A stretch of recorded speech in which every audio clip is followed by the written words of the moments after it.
Assalamualaikum warahmatullahi wabarakatuh. Waalaikumsalam warahmatullahi. Alhamdulillah wa syukurillah wa la hawla wa la quwata illa billah wassalatu wassalamu ala rasulillah Muhammad ibn Abdillah. Alhamdulillah segala puji kita limpahkan kepada Allah Subhanahu wa taala atas segala anugerahnya, atas segala karunia-Nya, baik yang kita sadari ataupun yang kita sadari, baik yang kita ketahui atau tidak yang kita ketahui. Semoga kita semuanya selalu diberi bimbingan Allah Subhanahu wa taala. Amin Allahumma amin. Salawat dan salam mudah-mudahan tercurah limpahkan kepada junjungan kita Rasulullah Muhammad Sallallahu Alaihi Wasallam. Hamba Allah yang sangat dicintai oleh Allah Subhanahu wa taala. Mudah-mudahan kita semuanya diberi syafaat oleh yang dicintai Allah yaitu Rasulullah Muhammad Sallallahu Alaihi Wasallam. Amin Allahumma amin.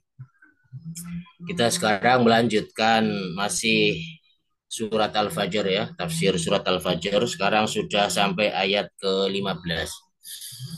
A'udzubillahi minasyaitonirrajim. Bismillahirrahmanirrahim. Fa ammal insanu idza mabtalahu rabbuhu fa akramahu wa na'amahu fayaqulu rabbi akraman.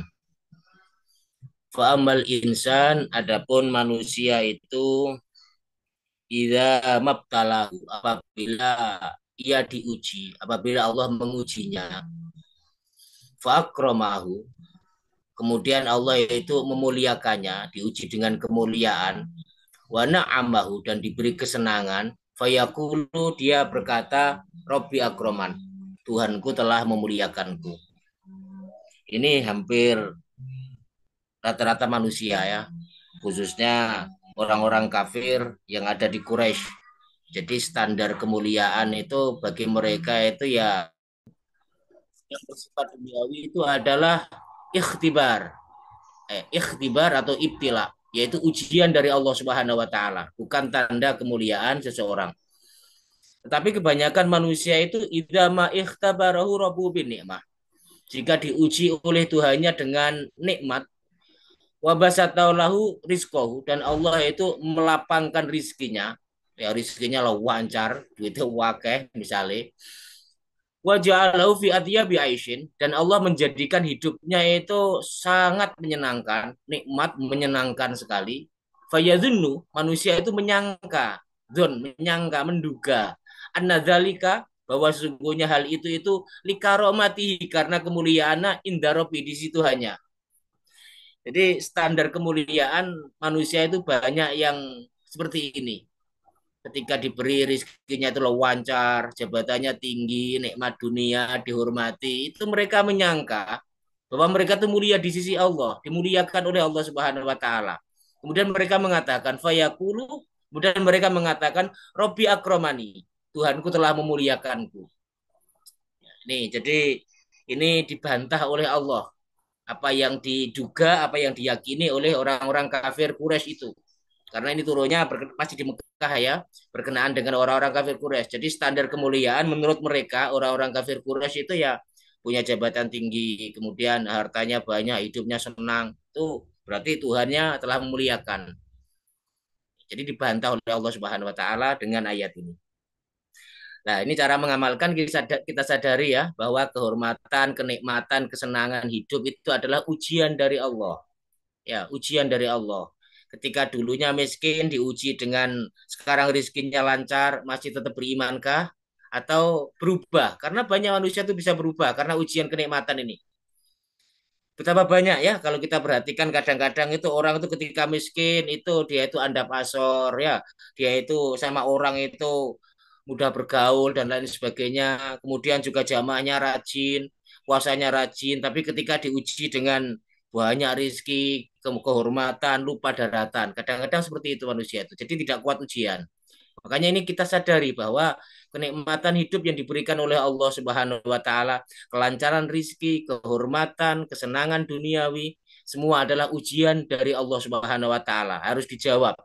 Ya, harus dijawab. Jawabannya dengan apa? Dengan syukur, jangan sampai kufur. Ya, dijawab tetap mentaati Allah Subhanahu wa taala, tetap beriman kepada Allah, bertakwa kepada Allah Subhanahu wa taala. Kemudian yang kedua, kita sadari kita berusaha untuk menyadari bahwa kemuliaan manusia di sisi Allah itu bukan ditentukan oleh kehormatan, bukan, bukan ditentukan oleh jabatan yang tinggi, hidup penuh nikmat, harta yang melimpah, badan yang sehat, bukan itu tanda kemuliaan di sisi Allah. Tanda kemuliaan di sisi Allah adalah ditentukan oleh kadar keimanan dan ketaatan, ketakwaan seseorang itu di hadapan Allah Subhanahu wa taala. Sebagaimana dijelaskan dalam ayat yang lain ya, inna akramakum indallahi atqakum. Sungguh orang yang paling mulia di antara kalian di sisi Allah adalah atqakum, yang paling takwa di antara kalian. Itu yang mulia di sisi Allah, bukan karena harta dan lain sebagainya. Kemudian yang tadi sudah saya jelaskan ya, jika diberi kenikmatan dan kesenangan, ya rezekinya sudah lancar, misalnya ya, kemudian sudah mapan hidupnya, kehormatan juga punya, diberi oleh Allah jabatan, ya untuk amar ma'ruf nahi mungkar, hendaknya kita yakini bahwa itu ujian dari Allah, ya ujian. Makanya kita minta tolong kepada Allah agar kita bisa menjawabnya dan tidak mendurhakai Allah Subhanahu wa taala. Tetap beriman dan bertakwa kepada Allah Subhanahu wa taala. Ayat berikutnya, wa amma idza mabtalahu, apabila Allah itu atau Tuhannya itu mengujinya, faqaddaru alaihi rizqahu, dan Allah itu menyempitkan atau membatasi rizkinya seret misalnya ya, boleh pangan di wangel, ya punya jabatan dilorot jabatannya dicopot misalnya atau nggak punya jabatan dan lain sebagainya. Fayaqulu, dia mengatakan Robbi ahanani, Tuhanku telah menghinakanku. Ini kebalikan yang pertama tadi ya. Jadi parameter yang digunakan orang-orang kafir Quraisy itu kalau miskin itu berarti Allah menghina. Kalau kaya itu berarti Allah memuliakan. Ya, ini yang dibantah oleh Allah Subhanahu wa taala. Makanya di dalam tafsir biasa disebutkan wa amma idza ma ikhtabarahu, wa amma dan adapun idza ma ikhtabarahu, apabila Tuhannya itu mengujinya, fadhayyaqa alaihi rizqahu, dan Allah itu menyempitkan rizkinya, ya, fayadhunnu, maka manusia itu menyangka annadzalika, bahwa sungguhnya hal itu lihawanihi ala Allah, itu adalah bentuk kehinaan di sisi Allah Subhanahu wa taala, seakan-akan Allah itu menghina dia. Ya, ini keyakinan manusia. Seakan-akan itu kalau miskin itu Allah menghinanya.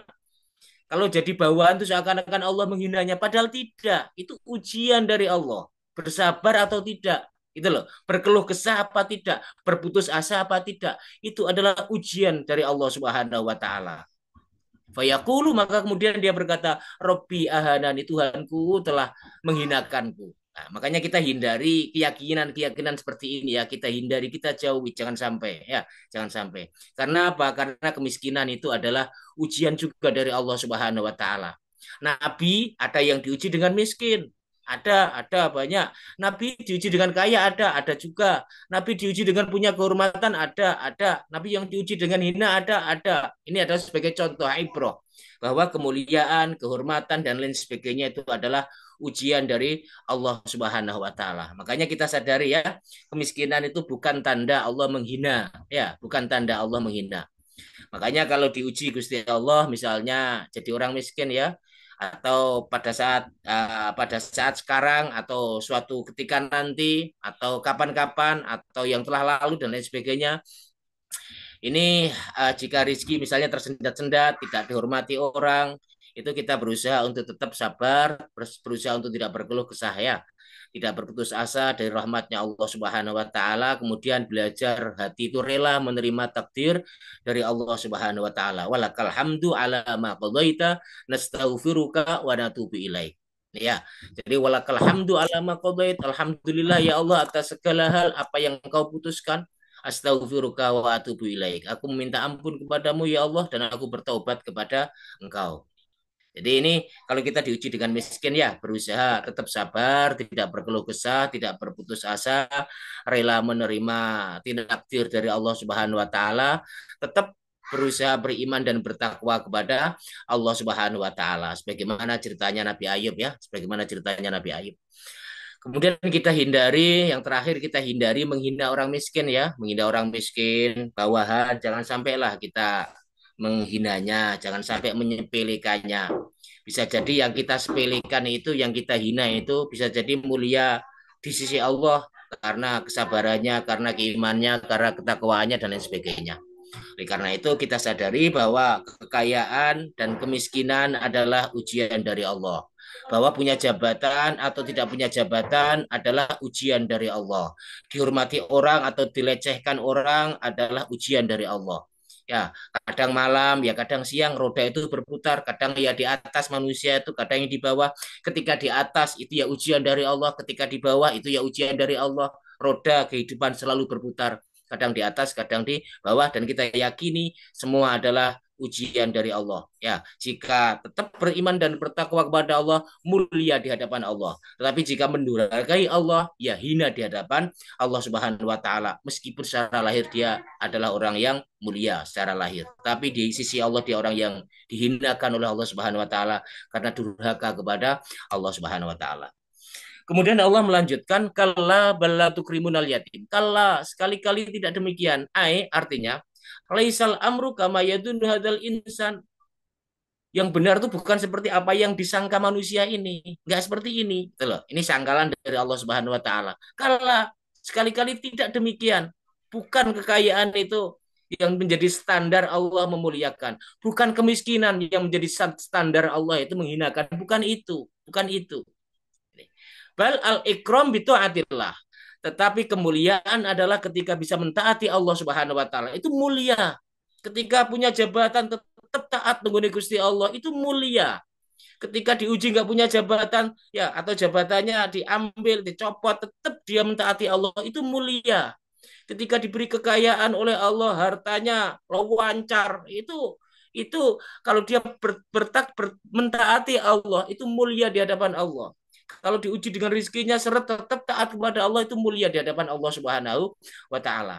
Makanya di sini disebutkan bal al ikram bitaatillah, akan tetapi kemuliaan itu dengan mentaati Allah, wal ihanah, dan kehinaan itu bimaksiati, dengan mendurhakai Allah Subhanahu wa taala.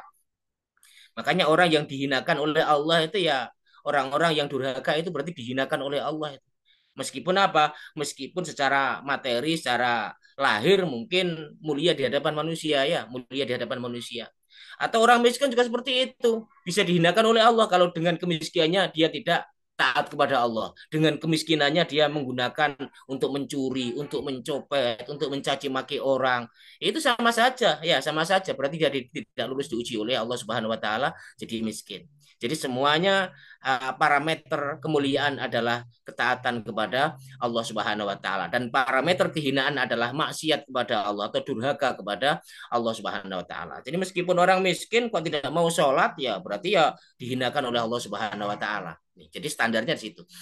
Wa antum, dan kalian semuanya, wahai kafir-kafir Quraisy yang ada di Mekah, meskipun ini khitabnya kepada mereka, ini juga untuk kita semuanya, ya, untuk semua orang Islam, karena memang Al-Qur'an itu ditujukan juga kepada kita. Wa antum, dan kalian semuanya, la tukrimunal yatim. Kamu tidak pernah memuliakan anak yatim. Bagaimana kamu itu memandang dirimu mulia di sisi Allah? Kamu itu nggak mau memuliakan anak yatim. Ya, wala tuhsinuna muamalatahu, dan kamu tidak berbaik-baik dalam dalam memperlakukan anak yatim tersebut. Ya, sering membentaknya, sering menghajarnya. Kadang-kadang harta anak yatim itu kamu makan dengan lahap sekali, kamu ambil. Bagaimana kamu mengklaim dirimu mulia di sisi Allah? Dong, harta kamu tidak kamu gunakan untuk menyantuni fakir miskin kok. Lawang anak yatim sering kamu bentak-bentak, bahkan hartanya kamu ambil kok. Kamu kok mengklaim diri kamu itu mulia, itu bagaimana ceritanya? Ini sangkalan dari Allah Subhanahu wa taala kepada orang-orang kafir Quraisy yang ada di Mekah itu. Bal la tukrimunal yatim wala tahaduna ala al miskin. Dan kalian semuanya tidak saling mengajak untuk memberi makan fakir miskin. Ditegur oleh Allah Subhanahu wa taala orang-orang kafir Quraisy ini juga untuk kita semuanya, ya. Makanya kita berusaha untuk sebisa mungkin, ya, sekuat mungkin, sebisa mungkin, kalau memang ada orang fakir miskin yang meminta, ya, kita berusaha untuk memberi, ya. Jika kita misalnya kok terpeleset, lupa karena sesuatu, suudon dan lain sebagainya, mudah-mudahan kita semuanya melalui ngaji ini mudah-mudahan diberi ridho oleh Allah, diampuni oleh Allah Subhanahu wa taala. Kadang-kadang rasa jengkel itu kadang-kadang yang menjadikan orang itu tidak mau memberi, itu kadang-kadang jengkel, ya. Ya tahu dia tuh miskin, tapi kadang-kadang jengkel, jaluk terus itu kan kadang-kadang kan menjadikan orang itu jengkel gitu loh kadang-kadang. Ya, mudah-mudahan saja melalui ngaji ini kita semuanya diberi ampunan oleh Allah dan pada hari-hari yang akan datang mudah-mudahan diberi bimbingan oleh Allah Subhanahu wa taala. Ini ya. Kemudian kita sadari ya bahwa kemuliaan itu adalah mentaati Allah, kehinaan adalah mendurhakai Allah. Kemudian yang kedua kita berusaha mentaati Allah dan tidak mendurhakainya. Kemudian yang ketiga kita belajar dan berusaha menjadi orang mulia di sisi Allah dengan cara misalnya memuliakan anak yatim ya. Kalau ada anak yatim kita berusaha untuk memuliakan. Paling tidak jangan dikerasi lah ya. Kita ngomongnya dengan cara halus. Kalau nggak bisa sekolah ya kita berusaha untuk menyekolahkan misalnya ya. Itu termasuk memuliakan anak yatim itu ya. Rasulullah itu Abul Aitam ya, bapaknya anak-anak yatim Kanjeng Nabi itu. Masya Allah kalau tahu anak yatim itu Kanjeng Nabi itu welas asihnya itu melebihi kepada anaknya. Itu Rasulullah. Masya Allah Rasulullah itu pada anak yatim itu tidak tidak apa ya, sulitlah kita untuk bisa mencontoh seperti Kanjeng Nabi. Kanjeng Nabi itu menyayangi anak yatim itu melebihi kasih sayangnya kepada putra putrinya Rasulullah itu. Masya Allah Rasulullah itu. Masya Allah. Saya kalau teringat kasih sayangnya Kanjeng Nabi kepada anak yatim ya kadang-kadang terbawa perasaan.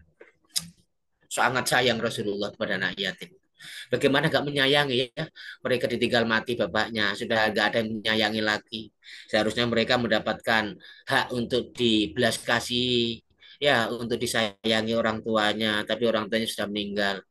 Harusnya mereka itu mendapatkan apa pakaian yang layak, makan minum yang layak, pendidikan yang layak, tapi orang tuanya sudah meninggal. Ya, ini kan apa ya? Ya, mudah-mudahan kita semuanya diberi bimbingan oleh Allah ya, mudah terenyuh dan lain sebagainya sehingga mau memuliakan anak-anak yatim. Ya otomatis sesuai dengan kemampuan yang diberikan oleh Allah kepada kita semuanya ya, sesuai dengan kemampuan, sesuai dengan kebisaan kita memuliakan anak yatim. Kemudian kita belajar berusaha menjadi mulia ya di sisi Allah dengan cara yang tadi itu memuliakan anak yatim, kemudian saling mengajak, memberi makan fakir miskin sebisanya dan semampunya. Ini mentaati Allah ini. Jadi memuliakan anak yatim itu mentaati Allah, memberi makan fakir miskin itu mentaati Allah Subhanahu wa taala dan ini yang mulia. Kadang-kadang itu banyak orang itu yang diuji miskin itu malah mulia ya. Jadi mereka saling berbagi kadang-kadang itu. Saya dulu teringat ya ketika di Mesir. Dulu saya kuliah ini cerita sedikit mudah-mudahan membawa barokah kepada kita semuanya ya. Dulu itu ketika krisis moneter tahun 2008 ya, 1998 saya masih di Mesir itu. Itu mahasiswa itu banyak yang kalang kabut karena tidak mendapatkan kiriman dari orang tuanya dari tanah air karena memang lagi kolap Indonesia saat itu. Akhirnya banyak muatin atau pribumi penduduk Mesir itu yang memberi i'anah. I'anah itu bantuan, memberi bantuan kepada mahasiswa-mahasiswa yang ada di sana itu. Dan ternyata di antara yang beri bantuan tuh ada. Saya pernah itu mendapatkan itu. Ternyata orangnya tuh nggak punya tokonya tuh biasa. Biasa sekali. Bahkan makanannya tuh sangat biasa sekali. Tapi dia memberi bantuan. Padahal seharusnya mereka sendiri juga butuh saja. Ini butuh. Saya lihat itu juga nggak terlalu mampu. Tapi mereka berani berkorban. Memberi i'anah. Memberi pertolongan kepada orang-orang yang butuh makan itu. Orang-orang fakir miskin lah yang butuh makan. Padahal mereka itu saya lihat itu juga ekonominya juga juga menengah ke bawah lah tapi mereka mau mau memberi. Ini kan subhanallah ini ya, subhanallah ini. Makanya kita berusaha lah ya ketika membantu orang fakir miskin, ketika memuliakan anak yatim jangan menunggu waktu kaya ya, semampu kita sebisa kita. Jangan menunggu nanti saya kalau saya kaya lah jangan. Belum tentu kita kaya, kita sudah diambil oleh Allah Subhanahu wa taala. Jangan menunggu kita kaya, jangan menunggu kita mapan, jangan menunggu kita punya jabatan, lakukan apa yang bisa dilakukan. Kita contoh seperti orang-orang Mesir yang ketika saya berada di sana itu. Subhanallah betul itu. Banyak orang-orang Mesir itu yang tidak punya tetapi mereka membantu dengan tulus ikhlas ya karena Allah Subhanahu wa taala. Kemudian Allah Subhanahu wa taala meneruskan watakuluna turosa aklalama. Watakuluna dan kalian semuanya makan aturosa harta waris aklalama.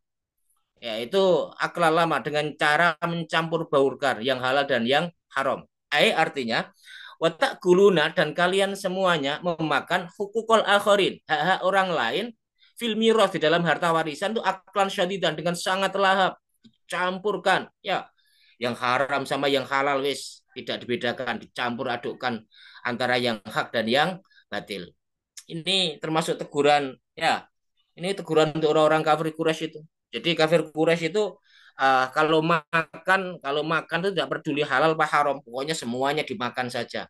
Kadang-kadang harta warisan itu ya dimakan sesuai dengan yang diinginkan, ya sesuai dengan yang diinginkan, dicampur semuanya, halal dan haram semuanya dicampur. Makanya di dalam tafsir Bayasar disebutkan wa ta'kuluna huquqal akharin dan kalian semuanya memakan hak-hak orang lain, khususnya dalam hal warisan ya. Ini turunnya ini berkenaan dengan harta warisan karena berada di orang-orang kafir Quraisy itu memakan harta hak-hak orang lain fil miras dalam hal warisan aklan syadida dengan sangat lahap. Dikiaskan dengan ini ya, kita semuanya jangan sampai memakan hak-hak orang lain. Ya, kita jauh memakan harta orang lain. Hak orang lain jangan diambil. Ya, misalnya kok ada bagian ya, misalnya saja di kedokteran atau di mana saja ada pembagian dari atas misalnya, jangan sampai dipotong ya, jangan sampai dipotong. Berikan hak kepada yang punya hak. Jangan sampai dipotong kemudian kita ambil. Jangan sampai ya, jangan sampai. Jangan kita campur baurkan, jangan kita ambil, kita campur baurkan hak kita dengan hak orang lain. Hak orang lain berikan, tunaikan kepada yang berhak. Jangan sampai kita mengambil hak orang lain. Ya, kita hindari sebisa-bisanya makan barang haram. Kita ambil yang halal-halal saja, jangan mengambil yang haram. Ya, jangan mengambil yang haram. Yang halal-halal saja. Makanya jangan suka memotong. Haknya orang lain jangan suka dipotong, jangan suka dikurangi. Ya, kalau bisa tunaikan hak orang lain. Ya, berikan sesuai dengan haknya. Ini kita semuanya diingatkan oleh Allah Subhanahu wa taala ini ya melalui uh, surat Al-Fajr ini. Wa ta'kuluna turatsa aklalama wa tuhibbunal mala hubban jaman dan kalian semuanya mencintai harta dengan kecintaan yang berlebihan. Wa tuhibbunal mala hubban mufarratan dan kalian semuanya itu mencintai harta benda dengan penuh kecintaan. Sehingga apa? Sehingga mau memakan haknya orang lain. Sebab apa? Sebab cinta dunia. Seneng karo duit, seneng kalau melihat harta itu, kalau melihat uang itu matanya langsung hijau ya, matanya langsung hijau, seneng. Sehingga apa? Tergiur dengan hak orang lain, sehingga mudah untuk mengurangi hak orang lain, mudah untuk memotong hak orang lain. Padahal itu miliknya orang lain, haram untuk kita. Ya, haram untuk kita. Maka kita hindari ya, kita hindari mencintai harta yang berlebihan. Rasulullah bersabda ya, jadi hubudun ya rok sukuli khotiatin. Cinta dunia itu sumber segala salah, sumber segala dosa. Itu cinta dunia. Kenapa korupsi itu terjadi? Karena hubudun ya cinta dunia. Itu haknya rakyat itu, tapi diambil. Naudzubillah, teman naudzubillah. Mudah-mudahan kita, keluarga kita, anak turun kita semuanya, mudah-mudahan dibimbing oleh Allah ya. Mudah-mudahan dilindungi oleh Allah Subhanahu wa taala, tidak memakan hak orang lain. Naudzubillah, teman naudzubillah. Kenapa ya? Karena hubud dunia ini, cinta dunia ini. Cinta dunia ini sehingga orang tuh mau korupsi, sehingga orang tuh mau gratifikasi, sehingga orang tuh mau melakukan hal-hal yang diharamkan oleh Allah Subhanahu wa taala. Karena apa? Karena cinta dunia. Sehingga apa? Memakan hak orang lain, apalagi hak rakyat dimakan. Naudzubillah, naudzubillah ya. Karena apa? Karena hubbud dunia, cinta dunia itu membutakan mata, menulikan telinga, mematikan hati dan akal pikiran. Membutakan mata, matanya hanya buta, nggak melihat rakyat itu sengsara. Matanya nggak melihat bahwanya itu sengsara, punya anak istri nggak melihat matanya. Ya, telinganya tuli nggak mau mendengar nasihat, telinganya tuli dari rintian-rintian orang-orang kecil. Kemudian apa? Kemudian hubudnya cinta dunia itu mematikan hati, hatinya mati. Ya tidak peka hatinya. Naudzubillah, naudzubillah. Hatinya mati, hatinya tidak peka sama sekali. Tidak mudah terenyuh hatinya, hatinya keras. Pokoknya aku seneng, bawong dia. Naudzubillah, naudzubillah. Ini ya. Kemudian juga hubungannya cinta dunia itu termasuk mematikan akal sehat. Wis akal sehat wis gak main plus. Akal wis gak main. Punya punya otak tapi otaknya tidak berfungsi. Ya, tidak punya akal sehat. Kenapa? Ya karena tadi itu, karena cinta dunia. Yang haram-haram semuanya disikat. Padahal itu haknya rakyat, haknya orang lain. diambil semuanya. Nauzubillah semua, nauzubillah ya. Mudah-mudahan kita semuanya dilindungi oleh Allah Subhanahu wa taala. Amin Allahumma amin. Kalah sekali-kali jangan berbuat demikian. Ini nasihat dari Allah Subhanahu wa taala, kita dinasihati oleh Allah Subhanahu wa taala. Kalah sekali-kali janganlah berbuat demikian. Ojo koyo ngono ya. Ojo koyo ngono. Maha kadayam bagi ayakuna halaku. Apakah seperti itu sebaiknya keadaan kalian? Sajane gak koyo ngono gitu. Gak seperti itu sebenarnya. Ingatlah, idza tukatil ardu takan taka. Apabila bumi itu digoncangkan oleh Allah secara berturut-turut. Artinya faida zulzilat al ardu. Jika bumi itu zulzilat, jika bumi itu digoncangkan oleh Allah Subhanahu wa taala, wa kassara ba'dun dan sebagian bumi dengan sebagian yang lain dipecah, diremukkan, dihancurkan berkeping-keping oleh Allah Subhanahu wa taala. Itu pada hari kiamat nanti. Wa ja'a rabbuka wal malaku sofan sofa. Dan ingatlah ketika Tuhanmu nanti akan mendatangimu. Kemudian malaikat baris berbaris, semua makhluk terdiam semuanya. Tidak ada yang berani untuk berkata ketika itu. Ketika Allah Subhanahu wa taala, ketika manusia sudah dibangkitkan oleh Allah Subhanahu wa taala. Kemudian Allah datang, malaikat semuanya berbaris-berbaris. Tidak ada satupun yang berani untuk berkata pada saat itu ya. Hening semuanya, hening. Ingatlah hari ini sehingga kalian semuanya tidak mau memakan barang haram, tidak mau memakan haknya orang lain. Ingatlah pada hari ini apa yang dilakukan oleh Allah Subhanahu wa taala. Waji'a yauma idzin bijahannam. Artinya wajah rabbuka dan Tuhanmu itu datang lifaslil qadha'i baina khalqi untuk memberi keputusan di antara makhluknya, diadili oleh Allah Subhanahu wa taala, pejabat diadili oleh Allah Subhanahu wa taala, orang kaya diadili oleh Allah Subhanahu wa taala, orang miskin diadili, semuanya diadili oleh Allah Subhanahu wa taala. Ingatlah hari ini. Ingatlah hari ini. Pasti semuanya akan diadili oleh Allah Subhanahu wa taala. Pasti semuanya akan dihakimi oleh Allah Subhanahu wa taala. Ya, ini diingatkan oleh Allah, ingatlah pada hari itu. Sehingga kalian semuanya mau mentaati Allah, tidak mendurhakai Allah. Jadilah orang baik, jangan jadi orang yang durhaka. Karena seperti itu ya. Ini diingatkan oleh Allah Subhanahu wa taala. Wal malaikatu sufufan dan malaikat itu sufufan baris berbaris. Ya, jadi baris-baris kayak tentara tuh lah. Kalau presiden datang tuh ya, jadi tentaranya kan baris-baris itu. Seperti itu bayangannya ya, gambarannya seperti itu gambarannya. Waji'a fi dzalikal yaum, waji'a yauma idin dan pada hari itu yauma idin pada hari itu diperlihatkan di jahanam neraka jahanam yauma idin pada hari itu ya tadzakkarul insanu maka manusia baru teringat baru tersadar wa anna lahu dzikra akan tetapi tidak berguna lagi kesadarannya tidak berguna lagi sudah tidak berguna lagi artinya waji'a fi dzalika dan datang fi dzalika pada fi dzalikal yaum pada hari itu al-azim yang sangat agung yaitu hari kiamat ketika Allah Subhanahu wa taala datang tadi itu bijahannam dengan membaca jahanam dengan menunjukkan neraka jahanam yauma idzin pada hari itu ya kafir wa yatub maka orang-orang kafir itu baru tersadar wa yatub dan mereka bertaubat kepada Allah baru teringat baru bertaubat kepada Allah wa kaifa yanfaul aidat bagaimana kesadaran mereka mau bermanfaat. Bagaimana taubat mereka sudah mau bermanfaat, dia tidak bermanfaat lagi. Waqad farrata fihima fid dunya. Mereka telah menyia-nyiakan selama di dunia.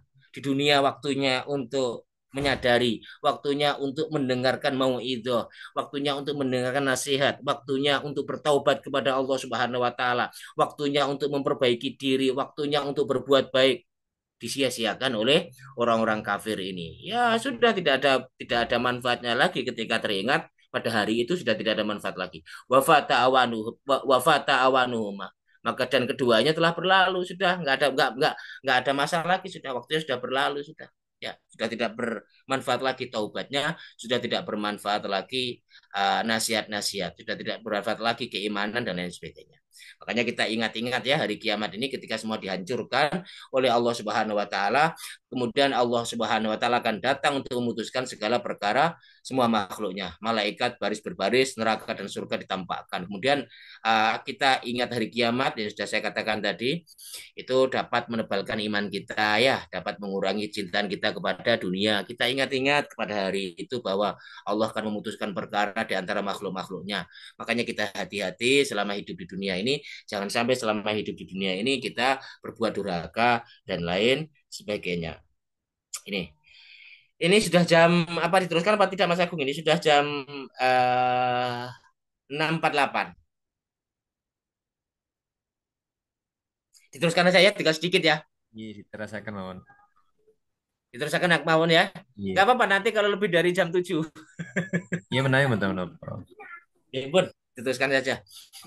Oh, Yaqulu minal. ya laitani qaddamtu li hayati. Ini yang dikatakan oleh orang-orang kafir. Ya laitani. Yaqulu mereka ia berkata, ya laitani. Alangkah baiknya qaddamtu li hayati. Aku dahulu mengerjakan amal soleh untuk hidupku. Ini penyesalannya orang-orang kafir. Ya laitani qaddamtu fid dunya. Alangkah baiknya kiranya aku di dunia dulu itu melakukan minal a'mal ma yanfa'uni, melakukan amal-amal yang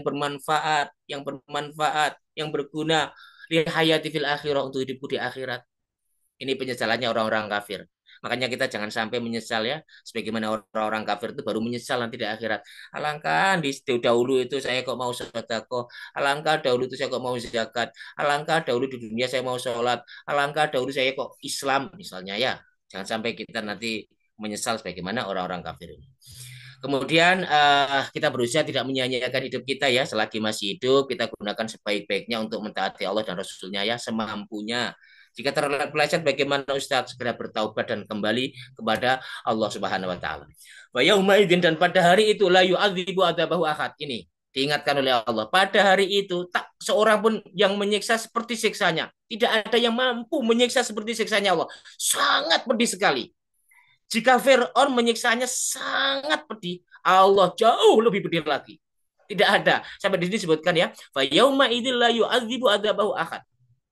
Pada hari itu tidak ada seorang pun yang menyiksa seperti siksanya. Artinya, fa fi dzalikal yaum al asib, dan pada hari-hari yang sangat kritis itu, ketika Allah mengadili dan ketika Allah itu mengazab orang-orang yang tidak diampuni oleh Allah Subhanahu wa taala.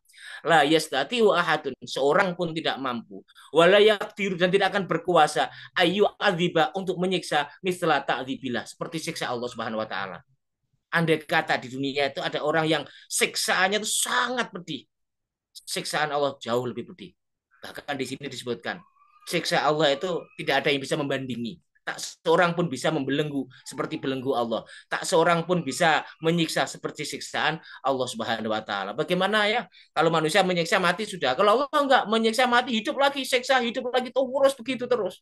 Sehingga Masya Allah ya, naudzubillah, mudah-mudahan kita semuanya dijauhkan oleh Allah ya, mudah-mudahan dosa-dosa kita diampuni semuanya oleh Allah, diampuni oleh Allah, karena Allah itu Ghafur, Allah itu Maha Pengampun, Rahim, Allah itu Maha Penyayang untuk hamba-hambanya yang beriman kepada Allah Subhanahu wa taala. Tapi begitu kalau menyiksa orang-orang kafir seperti ini, siksaannya itu Masya Allah, wis. Gak enak siksaan seperti siksaan Allah Subhanahu wa taala. Wala yuthiqu wathaqohat, dan tidak seorang pun yang bisa mengikat seperti ikatannya, yang membelenggu seperti belenggunya. Wes, tidak ada. Tidak ada pol pokoknya. Pol, ya, pol. Ya, kita hindari ya menyepelekan siksa neraka jahanam, betapa pedihnya ya di neraka jahanam, tidak seorang pun bisa menyiksa seperti siksanya. Kemudian yang kedua, kita berusaha menyelamatkan diri kita, keluarga kita, dan juga orang lain dari siksa api neraka. Ku anfusakum wa ahlikum naro. Kita ajak mereka untuk beriman, bertakwa, dan beramal baik. Kemudian ya ayuhan nafsul mutmainnah, wahai jiwa-jiwa yang tenang, irji'i ila rabbiki radiyatan mardiyah. Kembalilah kepada Tuhanmu dengan hati yang ridho lagi diridhoi. Artinya ya ayuhatan nafsul mutmainnah, wahai jiwa yang tenang. Ila dzikrillah, dengan atau menuju mengingat Allah, untuk mengingat Allah atau menuju mengingat Allah atau dengan mengingat Allah, wal imanu bihi, dan mengimaninya. Jadi di sini secara tersirat ya, Allah menunjukkan bahwa jiwa yang tenang itu jiwa yang mengingat Allah. Jiwa yang beriman kepada Allah itu yang tenang. Ya, ala bizikrillahi tatmainnul qulub. Ingatlah dengan zikir kepada Allah. Dengan ingat Allah, hati akan menjadi tenang. Ingat Allah itu bukan hanya ingat Allah zatnya loh ya, bukan. Tetapi ingat hukum-hukumnya Allah. Ingat perintah-perintahnya Allah. Ingat larangan-larangannya Allah. Ya, ini juga namanya mengingat Allah Subhanahu wa taala. Maka akan menjadi tenang. Wa bima addahu minan naim lil mu'minin, dan bima dengan apa yang adahu minan naim, yang dijanjikan oleh Allah berupa kenikmatan-kenikmatan lil mukminin, untuk orang-orang yang beriman, akan menjadi tenang. Orang mukmin itu tahu menang orang-orang mukmin itu. Diuji kaya ya tahu menang, diuji miskin ya tahu menang, punya jabatan ya tahu menang, tidak punya jabatan ya tahu menang. Karena apa? Karena jiwanya sudah tenang, ingat Allah. Semua itu adalah ujian, karena semua ujian itu tahu menang ya, tahu menang semuanya dikembalikan kepada Allah Subhanahu wa taala. Apa itu? Irji'i ila rabbiki radiyatan mardiyah. Kembalilah kepada Tuhanmu radiyatan mardiyah, dengan hati yang ridho lagi diridhoi. Artinya adalah irji'i ila rabbiki, kembalilah kepada Tuhanmu radiyatan, dengan ridho bi ikrami lailaka, karena memuliakan Allah. Wallah subhanahu, dan Allah Subhanahu wa taala qad radiya angka, benar-benar telah meridhoi. Ini ya, mudah-mudahan nanti ketika kita meninggal dunia ya, dan juga mulai dari sekarang, mulai belajar dan berusaha, mudah-mudahan kita termasuk yang dipanggil oleh Allah. Ya ayuhan nafsul mutmainnah irji'i ila rabbiki radiyatan mardiyah. Ini ya, mulai sekarang kita belajar dan berusaha memiliki jiwa yang tenang. Dengan cara apa? Memperbanyak zikir dan mengimaninya. Ingatlah, dengan berzikir kepada Allah, hati akan menjadi tenang. Kemudian kita belajar dan berusaha mengembalikan semua perkara kepada Allah dengan hati yang ridho. Caranya itu, mempunyai hati yang tenang itu. Yaitu apa? Iman. Kembalikan semuanya kepada Allah. Kembalikan. Diberi sedikit ataupun banyak, kita ridho. Kembalikan kepada Allah. Itu semuanya ujian dari Allah Subhanahu wa taala. Kaya atau miskin, kembalikan kepada Allah. Jabatan atau tidak punya jabatan, kembalikan kepada Allah. Kita berusaha untuk memiliki hati yang ridho, rela atas segala ketentuan Allah Subhanahu wa taala. Insya Allah hati akan tahu menang, tenang, pol tenang nanti. Ya, bersyukur terus isinya itu. Bersyukur terus. Malam ya bersyukur, siang ya bersyukur, kaya ya bersyukur, miskin ya bersyukur, dijadikan oleh Allah di atas ya bersyukur, di bawah ya bersyukur. Ya itulah hidup di dunia, kadang di atas, kadang di bawah. Ya, kalau orang itu beriman kepada Allah semua, kita yakini ujian, insya Allah hati akan menjadi tenang ya. Kemudian kita berharap semoga Allah Subhanahu wa taala memberikan ridho kepada kita semuanya. Fadhuli fi ibadi, maka masuklah ke dalam golongan hamba-hambaku. Kita belajar untuk masuk ke dalam hamba-hamba Allah ya, kelompoknya hamba-hamba Allah, pemilik jiwa yang tenang, pemilik hati yang ridho. Fadhuli fi ada di ibadillah sholihin, maka masuklah ke dalam kelompok hamba-hambaku yang soleh. Wadkhuli jannati, dan masuklah ke dalam surgaku. Wadkhuli ma'ahum jannati, masuklah bersama mereka. Siapa itu? Hamba-hamba Allah yang soleh, jannati, ke dalam surgaku. Kita belajar berusaha masuk ke kelompoknya hamba-hamba Allah ini, pemilik jiwa yang tenang. Kemudian kita berharap mudah-mudahan nanti kita dimasukkan ke dalam surganya Allah bersama hamba-hamba Allah yang soleh, hamba-hamba Allah yang diridhoi oleh Allah Subhanahu wa taala. Amin Allahumma amin. Mungkin itu Mas Agung ya bisa saya sampaikan. Iya, matur sangat Ustaz atas pemaparan dari tafsir Muyassar dan tafsir Amali dari ayat ke-15 sampai dengan ke-30 dari surah Al-Fajr ini. Insya Allah sangat menggugah kita semua nggih, di pagi yang sangat barokah ini. Monggo dari hadirin, apabila ada yang ingin ditanyakan atau didiskusikan atau menanyakan di luar tema juga tidak masalah, monggo bisa secara langsung atau melalui kolom chat. Yang menawi tadi di uh, ayat ke-16 dan 15 ya, Ustaz. Itu kan disampaikan bahwa memang hitopnya orang-orang kafir Quraisy ya, bahwa Ya. ketika dimuliakan dia merasa uh, apa, ketika kondisinya dia enak gitu ya, dia merasa dimuliakan. Tapi ketika dia tidak nyaman di ayat ke-16 atau diberikan kesempitan dan seterusnya, maka dia merasa uh, Allah sedang menghinakannya, menghinakan yang bersangkutan gitu ya. Nah, apakah ketika kita ini, kita dalam kehidupan kita, saya pernah mendengar kalau eh, sebagai seorang Muslim mungkin ya, itu ketika dia mendapatkan ujian atau kesulitan, itu eh, bahwa Allah itu ingin menghapuskan dosa-dosanya atau eh, ya semacam itu lagi untuk menghapuskan dosa-dosanya atau bagaimana.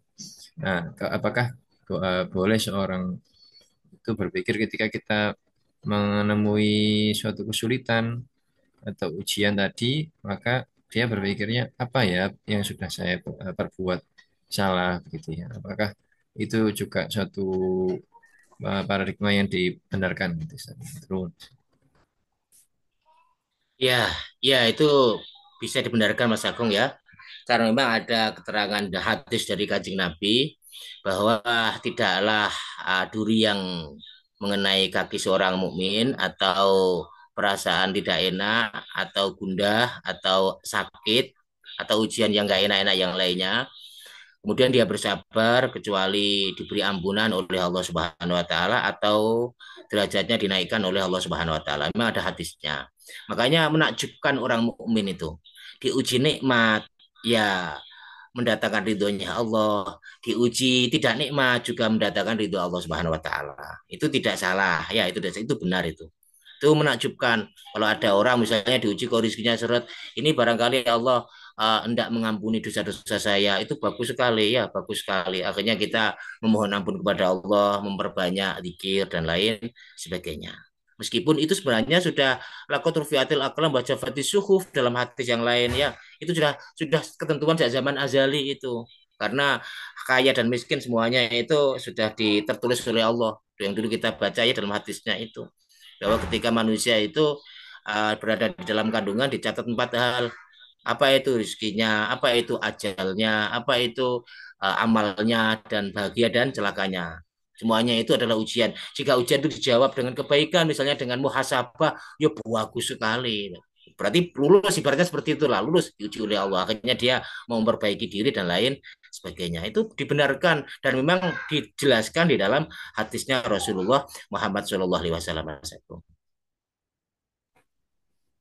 Jadi eh, dalam konteks ini kan bersifat negatif guys tadi ayat ke-15 dan 16 ini gitu.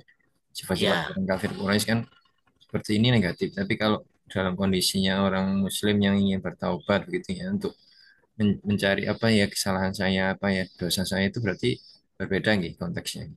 Ya, berbeda Mas Agung, berbeda. Justru banyak orang itu kadang-kadang ketika diuji dengan gak enak, kemudian dia introspeksi itu menjadikan dirinya baik. Meskipun mungkin secara materi tidak kembali lagi. Ya, meskipun secara materi mungkin tidak kembali lagi, tapi tidak menjadi baik gitu loh.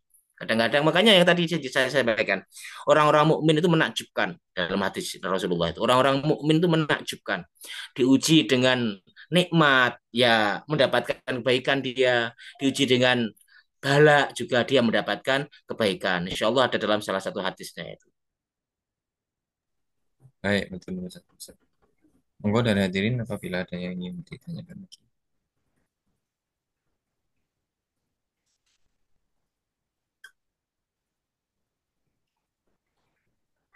Ya, apabila belum ada yang ingin ditanyakan, karena waktu juga ya, kita tadi mulainya memang sebenarnya jam 6 lebih 15 ya, tapi memang sudah jam 7 kita eh, menjadwalkan untuk menyelesaikan kajian pada pagi hari ini. Tak matur nuwun sangat sudah hadir Ustaz dan hadirin sekalian dalam kajian rutin kita. Insya Allah akan kita lanjutkan sampai dengan khatam. Insya Allah moga-moga diberikan kesehatan selalu Ustaz dalam inayah dan hidayah Allah sehingga bisa membimbing kita setiap akhir pekannya insya Allah. Izin apabila berkenan memimpin doa untuk menutup kajian pada pagi hari ini. Tafadhol, Ustaz. A'udzubillahi minasyaitonirrajim. Bismillahirrahmanirrahim. Allahumma sholli ala sayyidina Muhammad wa ala alihi wa sahbihi wa barik wa sallim ajma'in walhamdulillahi rabbil alamin. Allahumma ghfir lana warhamna wahdina innaka antal ghafurur rahim. Allahumma ghfir ummata sayyidina Muhammad. Allahumma arham ummata sayyidina Muhammad. Allahumma arham ummata sayyidina Muhammad. Allahumma hadi ummata sayyidina Muhammad. Rabbana atina fid dunya hasanah wa fil akhirati hasanah wa qina adzabannar. Wa sallallahu ala sayyidina Muhammad walhamdulillahi rabbil alamin. Kurang lebihnya saya mohon maaf yang sebesarnya. Wabillahi taufik wal hidayah wa ridha wal inayah. Wassalamualaikum warahmatullahi wabarakatuh. Waalaikumsalam warahmatullahi wabarakatuh. Kita tutup kajian pada pagi hari ini dengan bacaan hamdalah. Alhamdulillahirrahmanirrahim. Istighfar. Dan doa kafar majelis. Bismillahirrahmanirrahim. Subhanakallahumma wa bihamdika. Asyhadu an la ilaha illa anta astaghfiruka wa atubu ilaik. Terima kasih dan mohon maaf apabila banyak kekurangan. Ihdinas siratal mustaqim. Wassalamualaikum warahmatullahi wabarakatuh. Waalaikumsalam Waalaikumsalam. warahmatullahi wabarakatuh. Tunun Ustaz, hadirin sekalian, izin kami akhiri.